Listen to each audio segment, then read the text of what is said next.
Oke guys, assalamualaikum warahmatullahi wabarakatuh. Balik lagi ke Indonesia 75. Gila bola. Gue konten belakang gue dapur men. Ya kan? Udah pokoknya gini aja. Mumpung gue inget bagi-bagi masih segar di sekitar di MV sekitarnya. Gue kasih lihat lo view dapur. Nanti kapan gue kasih lihat view di luar eh, rumah gue. Kalau gue bikin konten tentang timnas Indonesia di konten gue gila bola. Oke guys.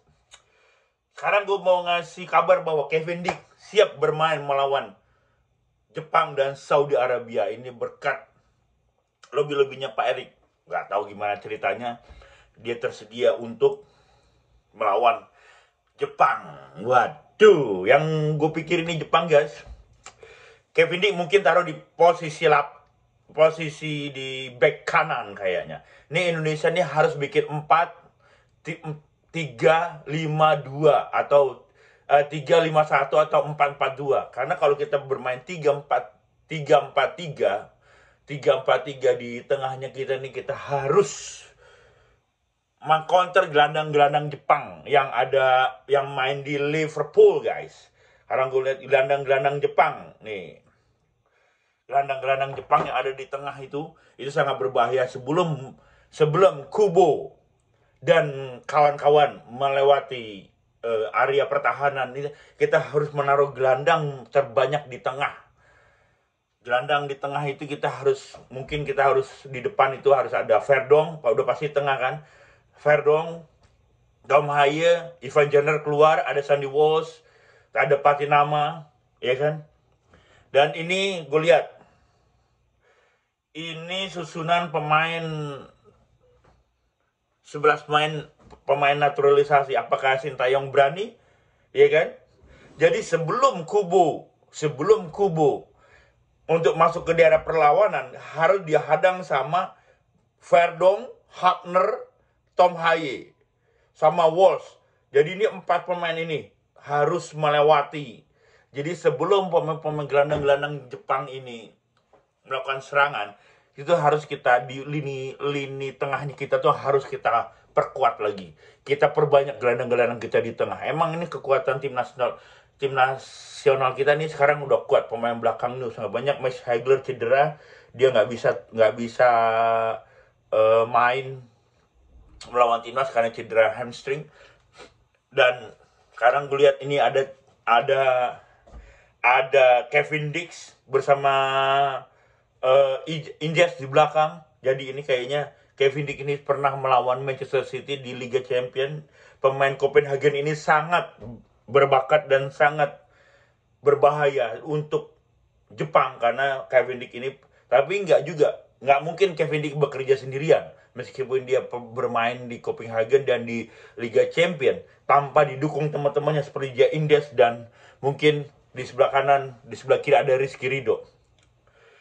Jadi ini kita nih harus bikin lini tengah Jepang itu nggak bisa menembus. Seandainya kalau taruh cuman 3 gelandang di tengah atau 2, itu tidak bisa untuk menahan gempuran-gempuran serangannya Jepang yang mereka full skill ya, apalagi kalau udah masuk ke daerah penalti kita gitu guys. Jadi ini gue bilang, di belakang kita ada Martin Pais yang pasti bisa insya Allah memblok-blok gawang-gawang kita.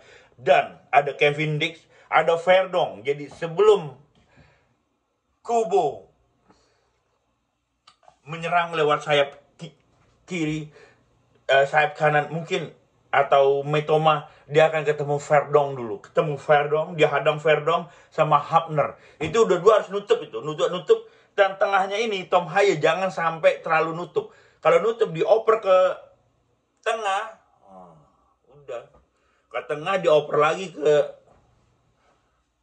Mitoma apa ke Kubo, udah dia full skill. Tahu sendiri lah gimana pemain Jepang itu. Kubo itu emang dibilang aja Messi-nya Indonesia. Tapi yang jelas Kevin Dick bisa bermain, bisa tersedia melawan Jepang. Info Marsi, dan dia udah bermain, dia udah latihan, datang langsung latihan di Senayan, di lapangan ABC lah, gue nggak tahu di Indonesia di Senayan lapangan.